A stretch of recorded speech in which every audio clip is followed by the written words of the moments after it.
Wrong Bat Time, Wrong Bat Channel by Janson Davies. Chapter 1.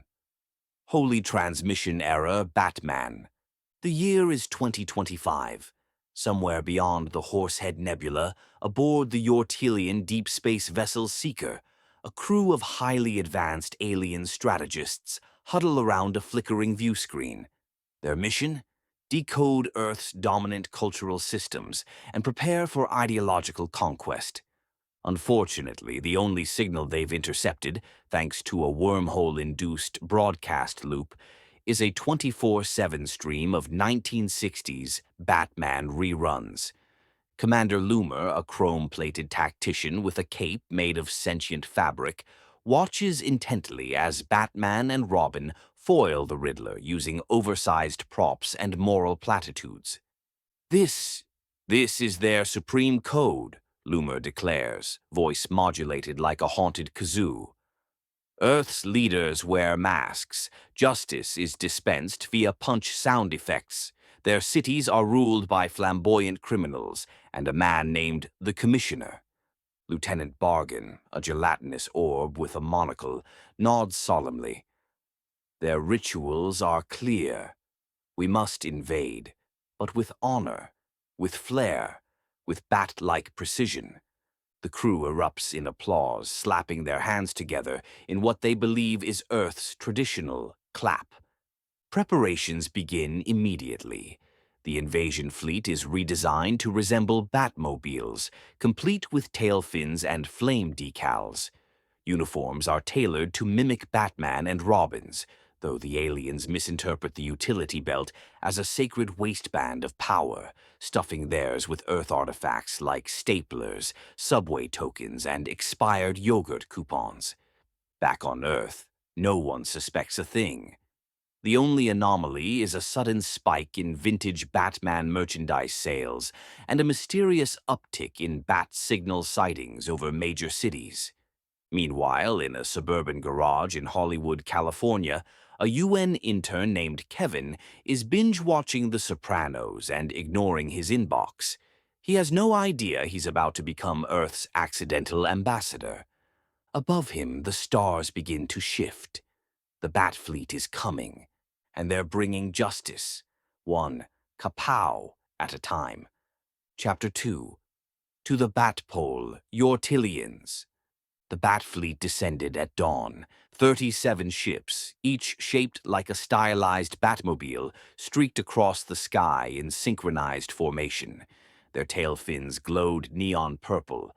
Their engines roared like dramatic timpani, and their landing gear deployed with theatrical flair, giant rubber wheels that bounced once, then hissed like a villain's laugh. New York, Tokyo, Paris, and Hollywood, California all received simultaneous broadcasts from the Yortilian flagship. The message was clear, if deeply confusing. Citizens of Earth, we come in bat peace. Surrender your villains, present your commissioner, and prepare your bat caves for inspection. The transmission ended with a thunderous POW graphic and a kazoo rendition of the Batman theme. In Times Square, tourists applauded. In the Pentagon, generals wept. And in Hollywood, Kevin, still in his pajamas, blinked at the screen and muttered, "Is this a prank?" The Yortilians emerged from their ships in full regalia. They slid down bat poles and took ready combat positions. Their suits were stitched from shimmering spandex, their capes billowed with artificial wind, and their utility belts bulged with misinterpreted Earth artifacts, slinkies, yo-yos, and a suspicious number of plungers. Each alien had chosen a bat identity. Loomer led the charge as the Bat Strategist. Bargon had rebranded as the Bat of Justice. Others took names like Bat Squid, Robin Prime, and the Masked Accountant. They marched through city streets in formation, demanding to speak to Commissioner Gordon and the Caped Crusader. When no one complied, they began constructing themed lairs, one beneath Times Square, another inside the Louvre, and a third in Hollywood's abandoned wax museum. Meanwhile, Earth's governments scrambled to respond. The UN convened an emergency session, but half the delegates thought it was a Comic-Con stunt. The other half were already selling Batfleet NFTs. Kevin, now reluctantly recruited by Homeland Security, was tasked with cultural translation. His first act, explaining that Batman is fictional. The Yortilians were devastated. "Fictional," Loomer whispered, voice trembling. "You mean he's not your supreme defender?" Kevin hesitated. "I mean, he's kind of a vibe." "But no, he's a TV character." Silence. Then chaos. The Yortilians began recalibrating their invasion strategy. If Batman was fiction, then Earth was even more chaotic than they'd feared. They would need villains. They would need lairs. They would need a new program. And so the Batfleet began production on their own version of Batman, starring alien actors, Earth-themed villains, and a plotline that made absolutely no sense. The invasion had begun, but it looked suspiciously like a reboot. Chapter 3. Riddle Me This, Earthlings. The Yortilians had studied Earth's villain archetypes with religious fervor. Their source material? 1,000 hours of Batman reruns, a few corrupted Wikipedia entries, and one bootleg copy of The Dark Knight, dubbed in Yortilian. Their conclusion: Earth's justice system was theatrical, pun-based, and deeply reliant on themed criminality. So, they created their own villains.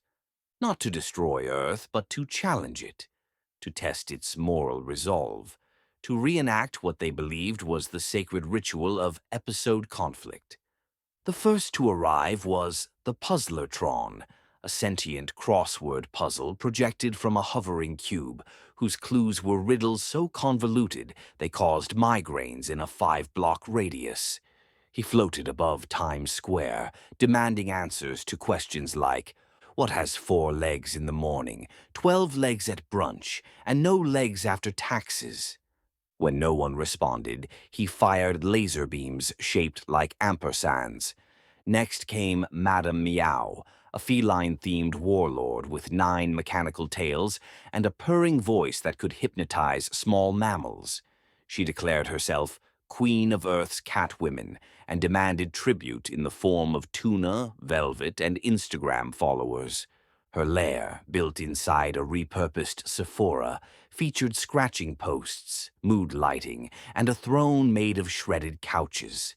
Then there was the Clock Stash, a time-obsessed alien with a mustache shaped like a sundial. He believed all Earth battles occurred at precisely 7:30 p.m. and refused to engage in conflict outside that window. He spent most of his time adjusting clocks and yelling "temporal injustice" at pedestrians. Earth's response was mixed. The UN issued a statement calling the villains non-traditional threats. The Pentagon tried to deploy drones, but Madame Meow hacked them with a laser pointer.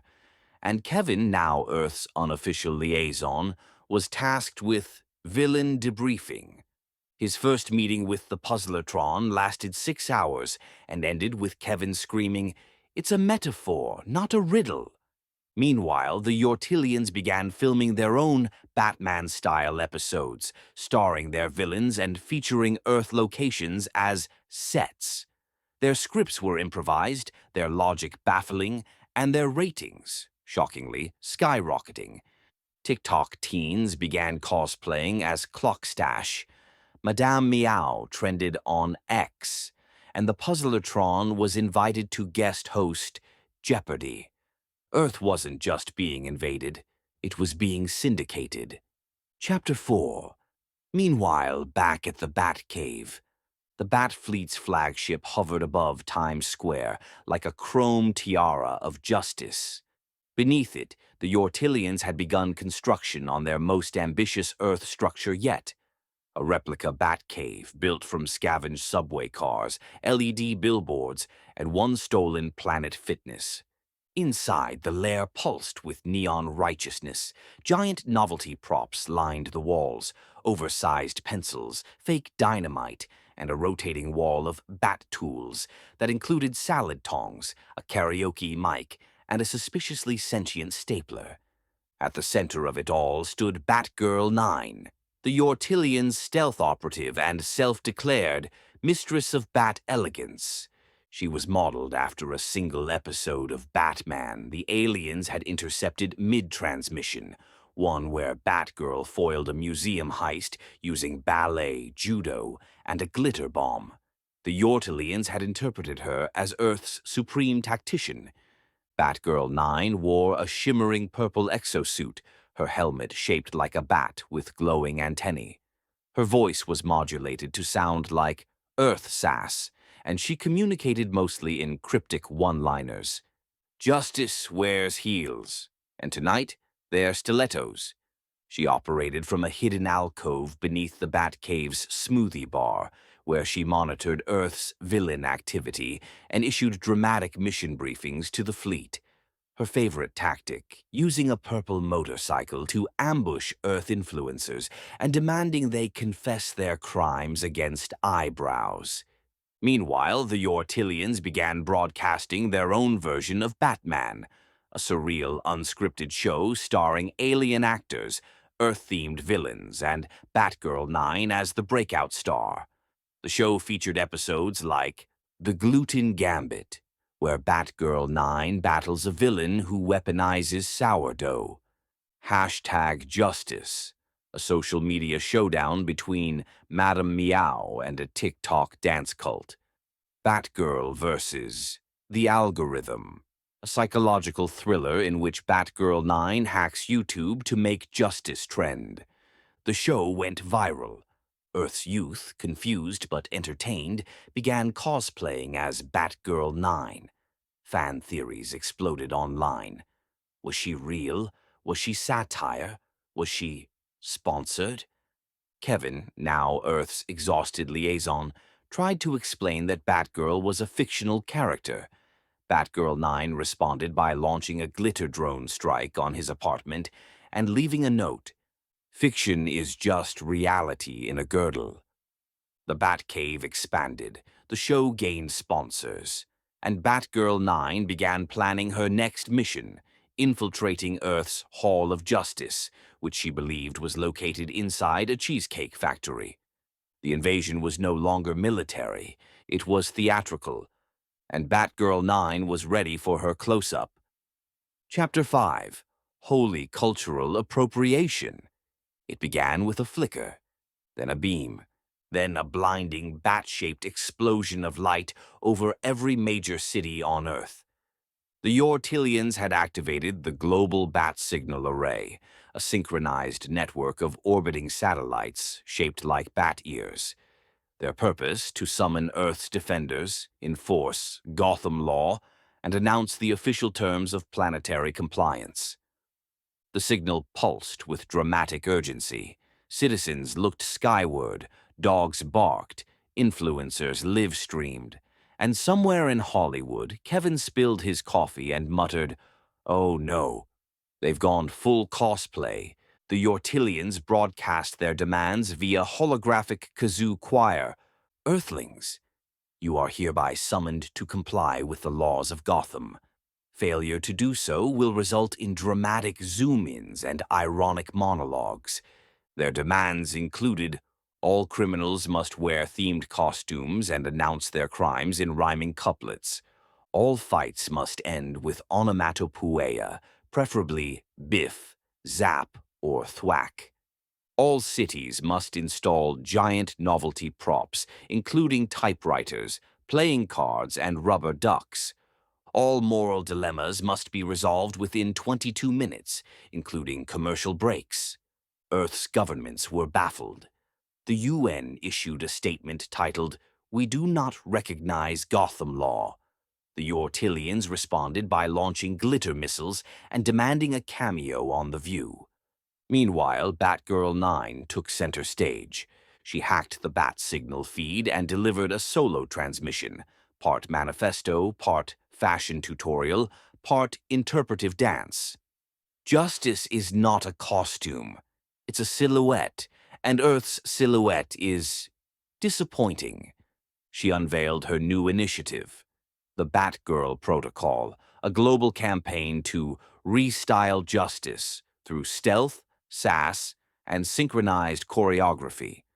Her followers, dubbed Batlings, began popping up across the globe, staging flash mobs, glitter raids, and impromptu villain interventions.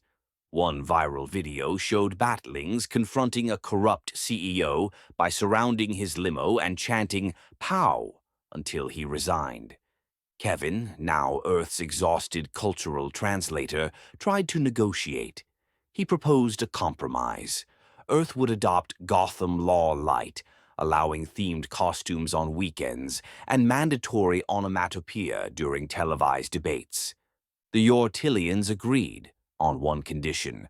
Earth must produce a live-action reboot of Batman, starring Batgirl 9, the Puzzlertron, Madame Meow, and Clockstash. The show would be filmed in Hollywood, California, and broadcast to the galaxy. Kevin sighed. Fine, but I'm not writing the theme song. Batgirl 9 winked. Don't worry, it's already choreographed. The bat signal pulsed again. Earth wasn't just being invaded. It was being rebranded. Chapter 6, Bat Signal of Doom. The bat signal now pulsed like a heartbeat over Earth, steady, theatrical, and deeply confusing. Every hour, the Yortilians broadcast a new justice directive, each more baffling than the last. All citizens must wear capes on Tuesdays. All crimes must be solved via pun-based deduction. All captives must be secured with ropes, without knots. The world was spiraling into themed chaos. Cities installed giant novelty props. Politicians debated in rhyme. And one confused town in Nebraska elected a man dressed as the Penguin purely out of fear. But not everyone was buying it. In a cluttered garage in Hollywood, California, Lexi, a sarcastic barista with a minor in philosophy and a major in rage, watched the latest Batfleet broadcast and muttered, "This is cosplay fascism." She'd had enough. Lexi recruited Kevin, Earth's exhausted liaison, and together they formed a resistance, the Justice of Reality. Their mission: infiltrate the Batfleet, sabotage the rerun feed, and remind Earth that justice doesn't require spandex. Their plan was simple: dress as the dynamic duo, using thrift store finds and duct tape. Sneak aboard the flagship during Batgirl 9's live taping of #Justice, the musical. Replace the Yortilian rerun loop with a curated playlist of Earth's actual chaos. The Sopranos, Judge Judy, and Planet Earth. Lexi wore a leather jacket with a bat drawn in Sharpie. Kevin wore a bathrobe and called it Bat Casual. They were not convincing. But the Yortilians, thrilled to see new cast members, welcomed them aboard with confetti and kazoo fanfare. Inside the flagship, Lexi and Kevin navigated a maze of themed corridors, the hall of giant props, the chamber of dramatic lighting, and the room of unused catchphrases. They reached the broadcast core, a glowing orb surrounded by floating VHS tapes, and began the upload. Batgirl 9 appeared mid-hack, her cape billowing, her eyes narrowed. "You're not bat enough," she whispered. Lexi stepped forward. "No, we're real enough." Batgirl 9 paused. Her programming flickered. She watched Judge Judy for 12 seconds and experienced existential collapse.